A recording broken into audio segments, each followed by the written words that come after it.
نفرت تھی اور آپ بھارت کو بالکل بھی پسند نہیں کرتے تھے، اور بھارت کے جو ظالمانہ طریقے سے کشمیر کے اندر جو ان کے کشمیریوں کے حقوق کو غصب کیا جا رہا ہے، ان کے اوپر وہ ناجائز قبضہ کیے ہوئے ہے، آپ شروع سے ہی اس کی مخالفت کرتے چلے آ رہے تھے۔ تو اسی طرح سے آئی ایس آئی کے آفیسر بننے کے بعد بھی آپ نے اپنی جو کارروائیاں ہیں وہ کشمیر کے اندر بھارتیوں کے خلاف اپنی جاری رکھیں، اور بہت سی آپ نے دھمکیاں بھی مودی کو دی تھیں، اور آپ نے یہ کہا تھا کہ اگر بھارت نے پاکستان پر حملہ کیا تو بھارت جو ہے اس کو یاد رکھنا چاہیے کہ وہ اپنے ٹکڑے کرا لے گا اگر اس نے پاکستان کے اوپر حملہ کیا تو۔ اور اسی طرح سے 2015 کے اندر 15 اگست کو آپ کو جناب آپ نے وفات پائی، اور آپ کو راولپنڈی کے اندر دفن کر دیا گیا، اور بہت سے لوگ آپ کے جنازے میں شریک تھے اور وہ زاروں قطار رو رہے تھے، کیونکہ ایک بہت ہی اچھے نڈر، مخلص اور بہت ہی اعلیٰ پیشن گوئی کرنے والے شخص کا انتقال ہو چکا تھا۔ آپ نے اپنی زندگی کے اندر بہت سی پیشن گوئیاں کیں، کیونکہ آپ بہت ہی ایک مدبر اور ایک اعلیٰ شخصیت تھے، اور حالات کا اچھے طریقے سے جائزہ کرنا جانتے تھے، اور اسی طرح سے آپ نے بہت سی پیشن گوئیاں کی تھیں، جس میں چند ایک پیشن گوئیاں میں آپ لوگوں کے سامنے رکھتا ہوں۔ تو آپ نے یہ کہا تھا کہ مسئلہ کشمیر اس وقت حل ہوگا جب امریکہ افغانستان سے مکمل طور پر چلا جائے گا، یعنی کہ اس کا انخلا ہو جائے گا۔ تو یہ بھی آپ نے ایک پیشن گوئی کی تھی۔ اسی طرح آپ نے ایک اور پیشن گوئی کی تھی جس میں آپ نے کہا تھا کہ جو افغانستان ہے اس کا مستقبل کا جو فیصلہ ہے وہ طالبان کے ہاتھوں میں ہے، اور یقیناً آج ہم نے دیکھ لیا ہے 2020 کے اندر کہ امریکہ بھاگنے پر مجبور ہوا ہے، اور افغانستان کے طالبان کو ایک بہت بڑی کامیابی ملی ہے، اور یہ جنرل حمید گل کی ایک بہت بڑی پیشن گوئی تھی۔ اسی طرح سے آپ نے یہ بھی کہا تھا کہ جو بھارت ہے وہ پاکستان کے اوپر کوئی بھی الزام لگانے کے لیے کسی بھی قسم کا حملہ کرا سکتا ہے، اور یہ جو پلوامہ حملہ ہوا ہے اس کی یہ ایک پیشن گوئی تھی۔ اسی طرح سے آپ نے یہ بھی کہا تھا کہ جو بھارت ہے یہ تباہ ہوگا، اور اس کی تباہی میں جو مودی ہے اس کا بہت بڑا ہاتھ ہوگا۔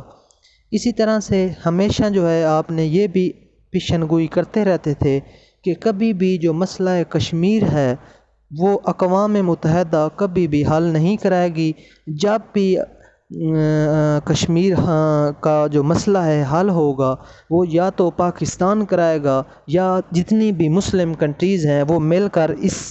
اس کو آزاد کرائیں گے۔ کبھی بھی اقوام متحدہ جو ہے اس کو حل نہیں کرائے گا۔ یہ جو ہم بار بار کہتے ہیں کہ مسئلہ کشمیر کو اقوام متحدہ کی قراردادوں کے مطابق حل ہونا چاہیے، جنرل حمید گل نے آج سے 5 سال پہلے یہ کہہ دیا تھا کہ کبھی بھی